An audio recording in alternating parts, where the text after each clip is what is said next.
Olá, mulheres, aqui é a Denise do Café com Jesus e as amigas. E hoje nós estamos na segunda parte do capítulo 8 do livro A Mãe Confiante, da autora Joyce Meyer. E hoje o título desse capítulo é: Será que alguém pode, por favor, me ajudar? Nós estamos na segunda parte. Se você ainda não assistiu a primeira, está aqui no link da descrição do vídeo. Outra chave para aproveitar toda a sabedoria que Deus tem a oferecer a você e aos seus filhos é esta: lembre-se de pedi-la a Deus, esperando que Ele responda. Às vezes, em meio aos afazeres diários, nos esquecemos de fazer isso. Simplesmente peça sabedoria e confie em Deus para dá-la a você. Se não ouvir imediatamente a voz de Deus após orar, continue crendo nele e olhando para dentro do seu coração, para ver o que Deus está lhe mostrando. A resposta sempre virá. Naturalmente, uma vez que você a receba, para desfrutar os seus benefícios, você precisa abraçá-la, como diz em Provérbios 4:8. Nem sempre isso é algo fácil de se fazer, porque às vezes a sabedoria de Deus requer que você saia da sua zona de conforto. Embora você, como mãe cristã, provavelmente nunca precise ir tão longe quanto Joquebede, ser guiada pelo Espírito Santo pode desafiá-la a fazer escolhas para os seus filhos que os outros poderão não entender ou até mesmo criticar. Lembro-me de uma vez em particular em que passei por essa situação. Nessa época, o nosso filho Dene estava no ensino fundamental. Praticamente desde o momento do seu nascimento, eu planejei que ele frequentasse uma escola cristã. A minha filha havia frequentado uma escola cristã por anos e havia se saído muito bem. Então, quando Dene teve a idade suficiente, ele também começou a frequentar a mesma escola. Presumi que isso seria o melhor. Ele acabou em uma turma na qual alguns dos alunos começaram a implicar com ele. Essa circunstância teve impacto sobre o seu desempenho escolar e Dene começou a não acompanhar a turma academicamente falando.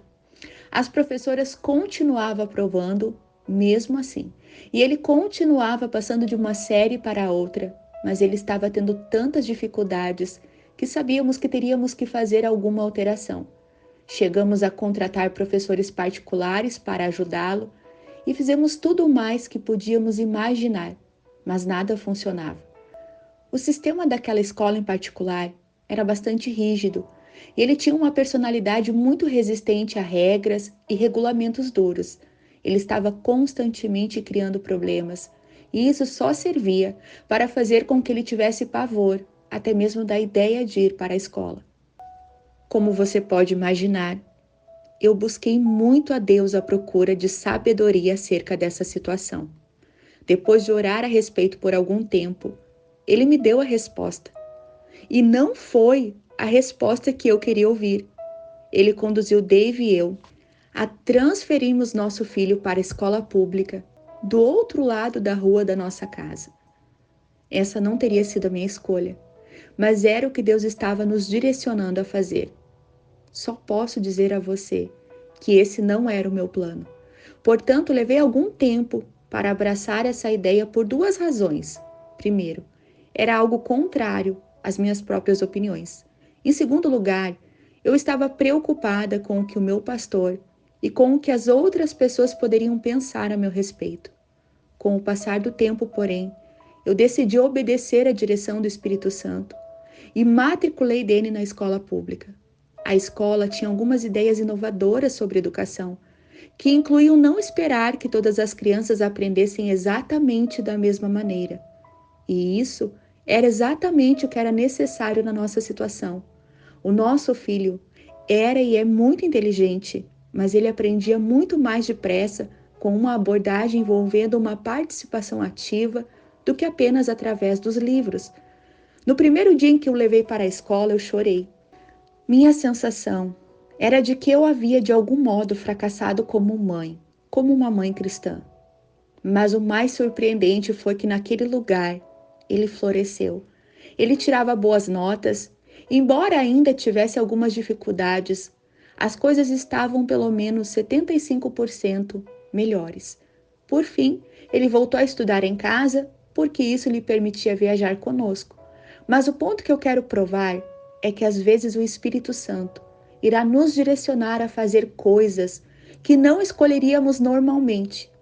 Algumas de vocês mães que estão tendo dificuldades com um filho na escola, que talvez se sintam encorajadas ao saber que Dene hoje é presidente executivo do meu ministério e faz um trabalho excepcional.